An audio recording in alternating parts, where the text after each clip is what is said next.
Hildegard Reinheffer was a singer. She loved singing more than anything in the world, except maybe eating. During the day, she was a singing waitress in an Italian restaurant, and at night, she sang in the chorus of the opera. Hildegard loved the opera. The music was wonderful, the costumes were fun to wear, and the applause was thrilling. But Hildegard dreamed of being a star. Hildegard was determined to be ready when her big chance came. She took good care of her voice, she went into her voice lessons, got her beauty sleep, and ate lots of food just to keep up her strength.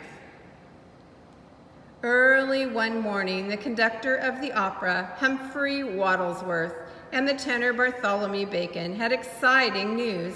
Frau Hoppenholler was ill, and Hildegard was going to have to sing the lead that night in a performance for the opera. Hildegard was flabbergasted. There was so much to do to get ready.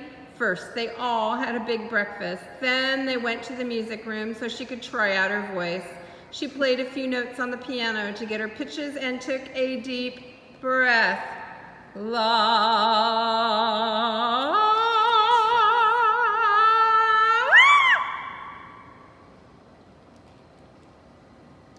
Humphrey and Bartholomew couldn't believe their ears. I just don't understand, sputtered Hildegard.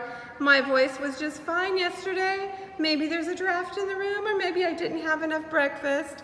Now, said Bartholomew, you're just a little nervous. Why don't you relax and try again? Hildegard nodded and took another deep breath. La.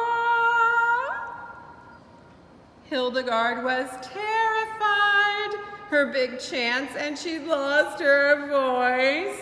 Everyone's gonna laugh at her. She would be too embarrassed to go out of her house. She'd have to leave town. This will never do, said Humphrey. We have to think of something to get her voice back. They tried everything. They had her gargle and sprayed her throat. They gave her hot tea with honey and lemon. They shoveled cough drops into her mouth. They had her take hot bubble baths and put ice on her head. They gave her mountains of food and fancy new hat. They even took her to Madame Zelda, the astrologer, who counted the bumps on the bottoms of her feet and gave her some lucky charms.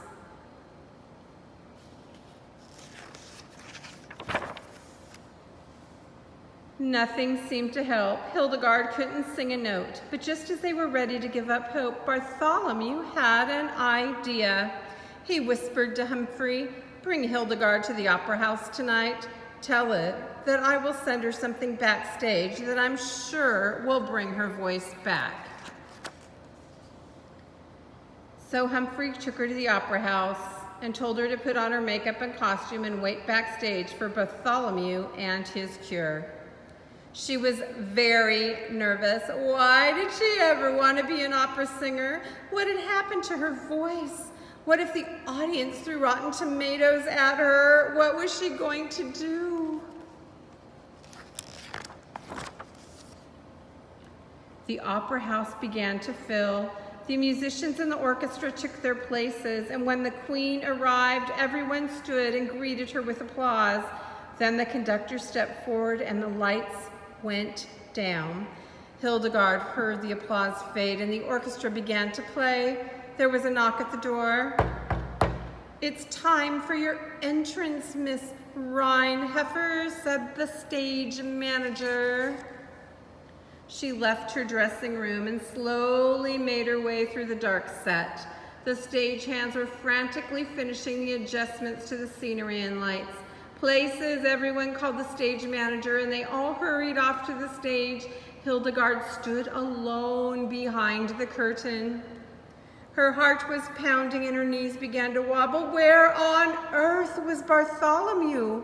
"Curtain up," someone shouted. The lights on the stage started getting brighter. The sound of the orchestra swelled and the curtain began to rise. Suddenly, Bartholomew burst through the stage door carrying a small box. He tossed the box to Hildegard. "Quick, open the box," he shouted. She gathered the box and tore it open. A mouse popped out, ran her up her sleeve and down her dress. She gasped, spun around, and let out a tremendous "Ah!"